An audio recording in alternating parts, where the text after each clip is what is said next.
Tournament Finals. The Youkai who took advantage of Goku.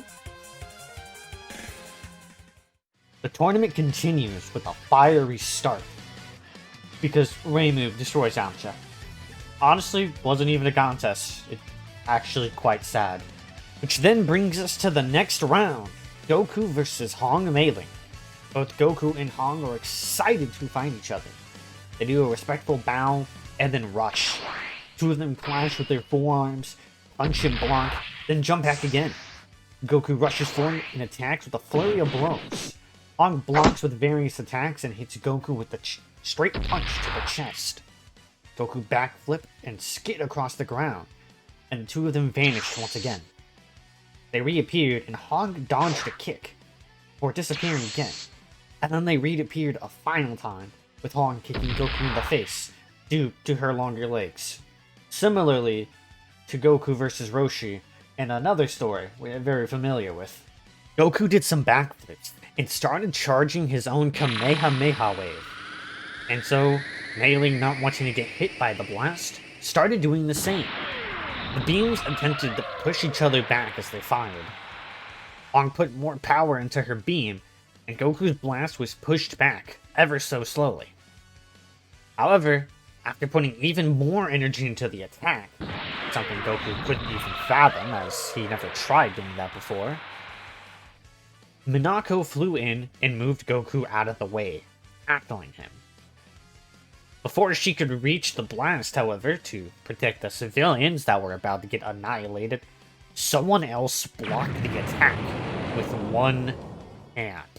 The person who blocked the attack was the busty blue-haired woman with the red shirt, a black skirt, and a large ring behind her, Kanako Yasaka. And I gotta let you know, I don't know if I'm saying her name correctly. Touhou names are confusing. But the tournament announcer wasn't sure how to judge the match, since an outsider had pushed Goku out of the ring. However, Kanako explains that Goku would have lost that beam struggle, and then he not only would have been put out of bounds, but he would have hurt multiple civilians. Therefore, Hong Meiling is the winner by default. A small girl with a peculiar hat walked in and agreed with Kanaka, her name being Suwaka. The two of them, along with the Shrine Maiden Sane, they supposed, were the heads of the Budokai Tenkaichi, and they had the final word with anything.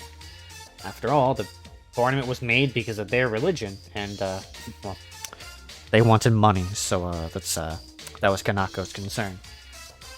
Minako wasn't going to argue though. It was clear that she should have taught Goku how to control his ki better, especially since he learned Kamehameha so quickly. Or more so, Roshi should have. And she would have a word with him later. Something that made him sweat, admittingly. Goku is bummed he lost, but he feels determined to win the next one. And he will remember not to nearly kill hundreds of innocent people trying to win a match. But the tournament wasn't over. Goku Hakurei might have lost, but his sister Reimu Hakurei has not.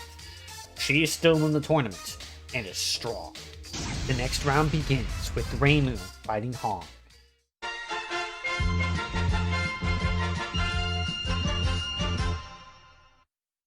Oh wow, it's one of those title cards where people put in sponsorships and stuff. I don't have a sponsor because, I'm too small and I suck as a creator. So go check out my Discord server. Please, I'm lonely. You've trained my brother for a long time. I have, and he's very strong. It's a shame we couldn't finish our match. Spill it. Have you done anything weird to my brother? The crowd became confused, including Goku. Hong had a dumbfounded look, and Minako facepalmed at her child's audacity. What are you talking about? Don't play coy. You're a yokai. It'd be real convenient for a future shrine priestess to let their guard down. If you're innocent, beat me in this match. Reimu rushed Hong, who was caught off guard, but quickly refocused. Reimu threw a flurry of punches and kicks, but Hong quickly regained her composure and gained the upper hand with her increased skill. Reimu jumped in the air and created small energy blades in between her fingers. They were like tiny knives. However, they were supposed to be in the shape of the tokens they used for slaying yokai. Reimu threw them at Hong, who dodged them by jumping down.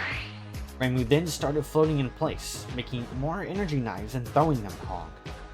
While she couldn't fly like her mother, she did learn how to float, which, considering Hong couldn't float, would give her the advantage. Hong eventually started charging up a Kamehameha. Reimu saw this and dropped out of the sky. As Reimu was falling, Mei Ling slid across the ground and fired a Kamehameha at point-blank range. Reimu was hit dead on. She had no time to put up her guard, and the arena was covered in a bright blue glow, blinding everyone of the fate of Sakura.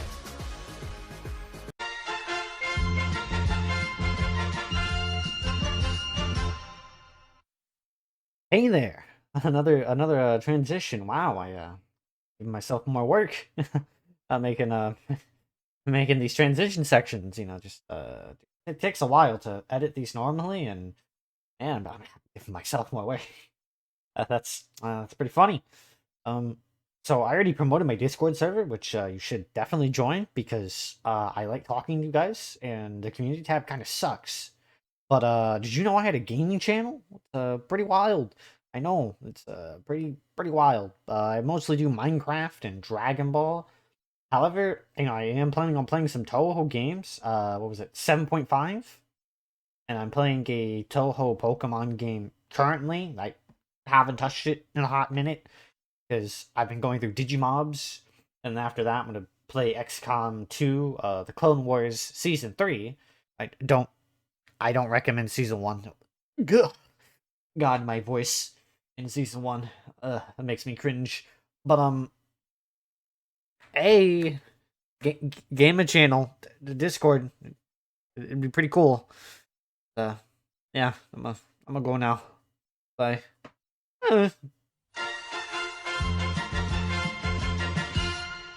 The announcer looks around, confused. Reimu had disappeared. The announcer proclaimed that Reimu seems to have been vaporized. However, Sane explains quickly that Reimu was up in the sky, and so the announcer and the crowd looked up. They couldn't see her, but then they did see something. Suddenly, Hong jumps backwards. Two multicolored orbs hit where she was and explode in the arena. The arena now had two craters where those orbs were, but Mei Ling had to dodge two more, and then another two more, and then another two. In parts of the arena, you could even see the dirt that was underneath it, due to how deep the craters were in it. If Hong had been hit by those attacks, she thinks that she might have actually been killed. Reimu then landed on the ground, tired and exhausted. What was going dripping down her face. Seeing that Hong had dodged the attack, she sat down and gave up, touching the dirt underneath.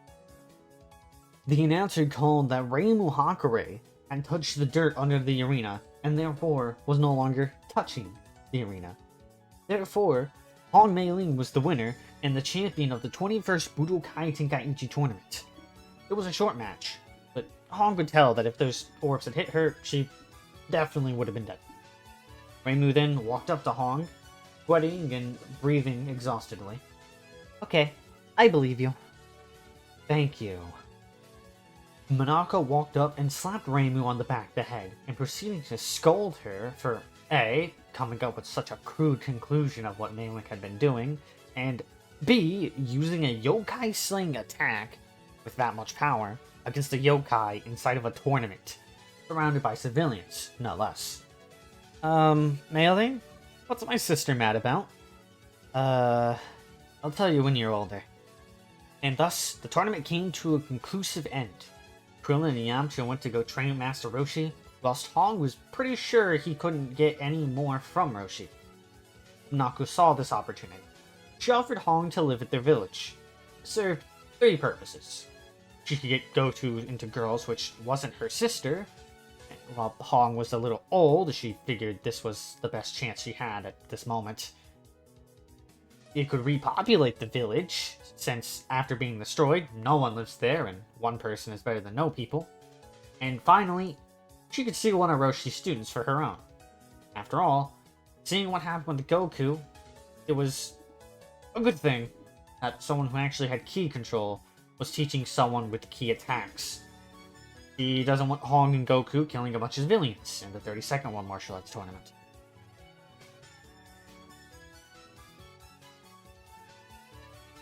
And that's it. Wow. Let me tell you, my guy, that was... Woo. That was exhausting. Well, I mean, this part wasn't, but the editing process. You might be wondering why this took so long. Well, there's a couple more reasons. There's a couple reasons.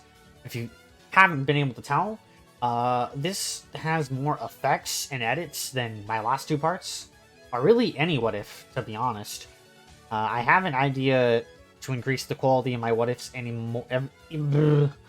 even more. I'm not editing this part out. It's the outro. Why does anyone care? The main reason is because I rewrote this 5 times. That's right, 5 times. When I was originally writing this, I made it up to the next tournament with Tien. That was 4 attempts ago. And then as I started learning more about Touhou, and just like the fandom takes on Touhou, because a lot of fan projects don't really have the official design, if that makes sense. Characterization, there we go, of the characters. As you know, with Monaco, I made Reimu an overprotective sister. That's very fan made, but you know, I feel like that would make sense. I think she would be. And it took me another month. I scrapped the first one because I started working on it a long time ago and kind of forgot what I was doing, but it took me a month alone to write this. And then, you know, I spent all that extra time editing. Yeah, I think I can just throw this out the window. And I also know it sucks because I know most of my viewers are only in it for Pokemon. I really don't care how many views I get for this series, since I actually enjoy it, you know? But it still sucks that they won't give it a try. Maybe they don't care about Dragon Ball or Touhou Project. Or, oh well. But yeah, that's it. I'll catch you next time. Seriously, join the freaking Discord so we can discourse. Get it? Discuss Discord. Discourse. I'm so funny. Bye.